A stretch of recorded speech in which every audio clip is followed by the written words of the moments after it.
पैंगोंग में हुई चीनी हिमाकत के बाद पूरा LAC वॉर जोन में तब्दील हो चुका है। संदेश साफ है कि अगर चीन की तरफ से कुछ हिमाकत हुई तो इस बार करारा जवाब मिलेगा। सीमा पर विवाद और तैयारियों से जुड़ी 9 बड़ी खबरों के लिए देखते हैं टॉप 9 गलवान पार्ट 2। पैंगोंग में चीन की हिमाकत के बाद भारत चीन आर्मी के टैंक एक दूसरे की फायरिंग रेंज में तैनात किए गए हैं। एक तरह से LAC का पूरा इलाका वॉर जोन में तब्दील हो गया है। एक तरफ जहां ब्लैक टॉप की तलहटी के पास चीन ने अपने भारी और हल्के टैंक तैनात किए हैं, तो वहीं ब्लैक टॉप की चोटी पर भारतीय सेना के जवान भी टैंक तोपखाने से पूरी तरह लैस हैं। जिस पैंगोंग क्षेत्र में चीन ने 29 और 30 अगस्त को अपनी हिमाकत दिखाने की कोशिश की थी, अब वहां भारतीय सेना की स्थिति पहले से काफी मजबूत है। रूस जाने से पहले LAC के हालात पर राजनाथ सिंह की अध्यक्षता में हुई हाई लेवल मीटिंग में सेना को साफ संदेश दिया गया है कि चीन की किसी भी हिमाकत का सेना करारा जवाब देगी। साथ ही चीन के खिलाफ सेना को एग्रेसिव रहने के निर्देश दिए गए हैं।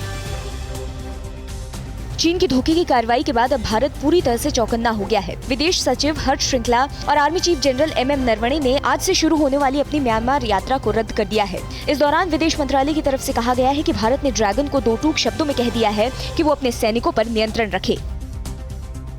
पैंगोंग में मिली शिकस्त के बाद चीन छटपटाया हुआ है। चीन के विदेश मंत्रालय के प्रवक्ता हुआ चुनिंग ने सीमा उल्लंघन को लेकर उल्टा भारत पर आरोप लगाया है। प्रवक्ता ने कहा है कि भारतीय सैनिकों ने भारत चीन सहमति का उल्लंघन किया, जिसकी वजह से बॉर्डर पर तनाव पैदा हुआ। चीन ने गीदड़ भभकी देते हुए कहा कि बॉर्डर पर जो हुआ और जो होगा उसका जिम्मेदार सिर्फ भारत होगा। पैंगोंग को लेकर अमेरिका भारत के समर्थन में उतर आया है। इंटेलिजेंस इनपुट से मिली खबर के बाद अमेरिका ने भारत की तारीफ करते हुए कहा कि भारतीय सेना ने चीन को 29-30 अगस्त की रात करारा जवाब दिया है। अमेरिका ने कहा कि पैंगोंग में चीन ने भारत को उकसाया, जिससे चीन को सबक मिला। चीन अपनी हरकतों से खुद ही अपने पैरों में गोली मार रहा है। बातचीत की आड़ में ड्रैगन की धोखाधड़ी जारी है। चीन ने 3 दिन में 2 बार घुसपैठ की कोशिश की। 31 अगस्त को चीन ने LAC पर उकसाने वाली कार्रवाई की थी, तो वहीं 1 सितंबर को भी चीन चुनार इलाके में घुसपैठ का मन बना रहा था, लेकिन भारतीय जवानों की तादाद और मुस्तैदी देख ड्रैगन के सैनिक वापस लौट गए। भारतीय सेना ने चीन की हर घुसपैठ को नाकाम बना दिया। चीन से तनाव को देखते हुए सरकार ने भारतीय सेना को 300 करोड़ तक हथियार खरीदने की छूट दे दी है।